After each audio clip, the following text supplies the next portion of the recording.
The gastrointestinal tract wall is made up of smooth muscle. When food is ingested, this muscle begins to generate different types of movements to retain, propel, and mix the ingested material. In the previous lesson, we studied the control of gastrointestinal function, which occurs at both the extrinsic and intrinsic levels. If you haven't watched it yet, I recommend you do. In this lesson, our goal is to walk through the entire path that food takes, from the mouth to the anus. This class is divided into two parts. In this first part, we'll study the contraction of gastrointestinal muscles, important concepts related to slow waves, and the motility patterns of specific anatomical regions.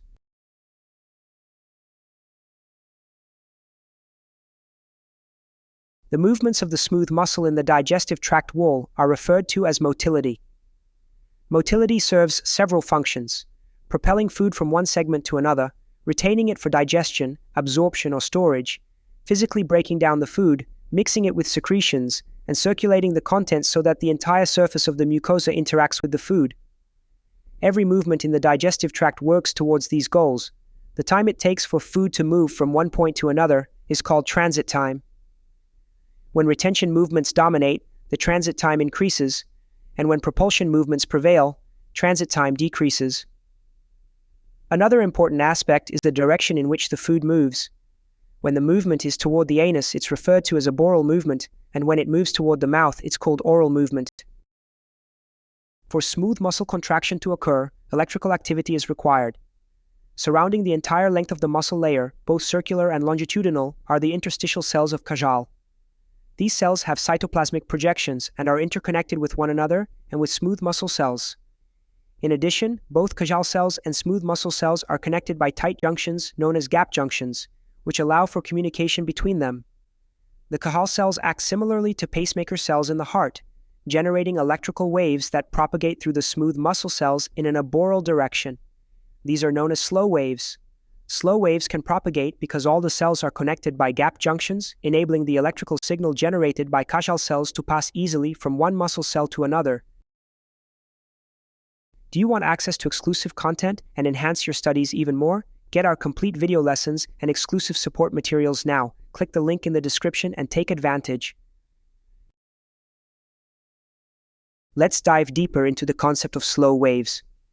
As a reminder, during depolarization, a normal cell is positive on the outside and negative on the inside, with a voltage around -70 millivolts. When sodium enters the cell, it becomes more positive, reaching the threshold for depolarization, and when sodium exits, the cell repolarizes. In slow waves, the cell gradually becomes positive and then negative again, oscillating without reaching the firing threshold. This happens under resting conditions. The frequency of slow waves varies depending on the region. For example, in dogs, slow waves occur about 20 times per minute in the small intestine and around 5 times per minute in the stomach. Slow waves are essential for smooth muscle contraction in the gastrointestinal tract. They don't directly stimulate contraction, but they are necessary for it to happen. Slow waves constantly pass through the muscle cells, regardless of whether they're contracting. The muscle will only contract when the cells are sensitized by excitatory substances, like those we discussed in the previous lesson. For instance, a nerve ending releases acetylcholine onto a smooth muscle cell, and acetylcholine is an excitatory molecule that sensitizes the muscle cell. When a slow wave passes through a sensitized cell, the excitatory substance raises the slow wave's baseline, bringing it closer to the firing threshold. When the peak of the slow wave reaches this threshold, an action potential occurs, and the muscle contracts. On the other hand, when an inhibitory substance is secreted, like adrenaline in the gastrointestinal tract, the slow wave's baseline decreases, making it harder for an action potential to occur, thus reducing the likelihood of contraction. When smooth muscle contracts, this contraction must be synchronized. I mentioned earlier that muscle cells are connected by junctions called gap junctions, which allow the electrical changes in one cell to be transmitted to others. This means that when one cell depolarizes and contracts, the others contract simultaneously. This is known as syncytium, which is very similar to how the heart works. Imagine food moving through the lumen of the digestive tube. Without synchronization, only part of the segment would contract while the other part wouldn't, causing the food to either get stuck or not move forward properly. As I mentioned before, slow waves don't directly cause contraction, but they prepare the segment for contraction when sensitized. Taking the dog's stomach as an example, where 5 slow waves occur per minute, the stomach is prepared to contract 5 times per minute. It may contract fewer times, but will never exceed 5 contractions. Now that we understand these initial concepts, let's move on to the different motility patterns. Each anatomical region has a distinct function, and the motility pattern varies accordingly. We'll discuss the motility of each segment of the digestive tract. The first part of the process involves the animal grasping food with its lips, teeth, or tongue, followed by the formation of a bolus, which is then swallowed. In the pharynx, the food is directed into the digestive tract while being prevented from entering the respiratory system. Breathing temporarily halts, and the soft palate rises to close off the nasopharynx. The tongue presses against the hard palate to close the oral opening of the pharynx, and the epiglottis is pulled down to block the larynx. The pharyngeal walls then contract, pushing the food bolus into the esophagus, at which point the upper sphincter relaxes to allow the food to enter. Once in the esophagus, its main function is to transport the bolus to the stomach via propulsive movements, which we call peristaltic movements. Peristalsis is a wave of constriction that moves along the wall of a tubular organ, serving as a propulsive movement in various parts of the digestive tract. The esophagus is unique because it contains skeletal striated muscle. In cats and horses, the final third of the esophagus is composed of smooth muscle. At the lower end, the lower esophageal sphincter relaxes to allow the food to enter the stomach. When studying the stomach, there are both anatomical and physiological variations depending on the species. What we'll discuss here applies to animals with a simple stomach and does not apply to ruminants. Anatomically, the stomach is divided into several regions, but physiologically, we can split it into 2 parts, the proximal stomach and the distal stomach. The proximal region retains the food and gradually sends it to the distal stomach. The distal stomach is responsible for grinding the food and sending it to the duodenum. Let's explore how this works in more detail. When the food bolus reaches the stomach, it first enters the proximal region. The initial reflex is known as adaptive relaxation, which allows the stomach to accommodate large quantities of food.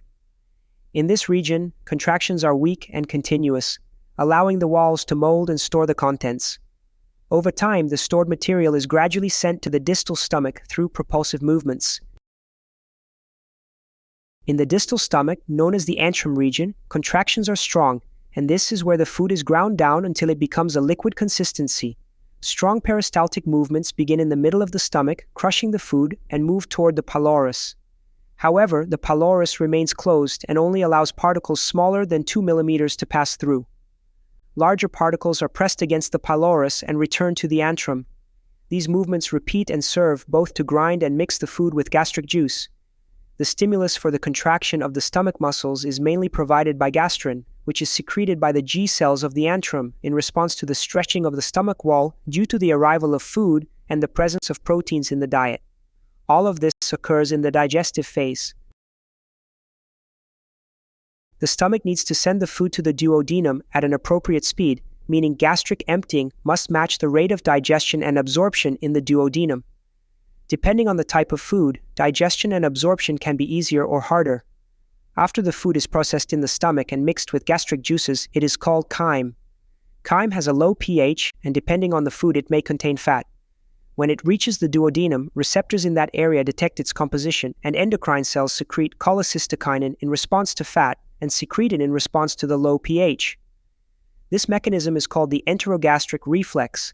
These hormones have various actions, one of which is slowing down gastric emptying. Generally, liquid consistency foods are quickly sent to the duodenum, while solid food is emptied more slowly, mainly depending on its fat content. Fatty foods take around 3 to 4 hours to be eliminated from the stomach. Food undergoes all this processing in the stomach during the digestive phase. Some ingested materials, like bones and foreign bodies, cannot be digested and are too large to be sent to the duodenum, so they remain in the stomach. Between meals, the stomach enters the interdigestive phase, where a different motility pattern occurs to clean out everything retained. This pattern is called the interdigestive motility complex, which is very similar to what happens in the intestine.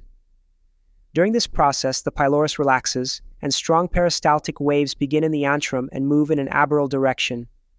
This forces undigested material into the duodenum, acting as a sort of cleansing mechanism for the stomach.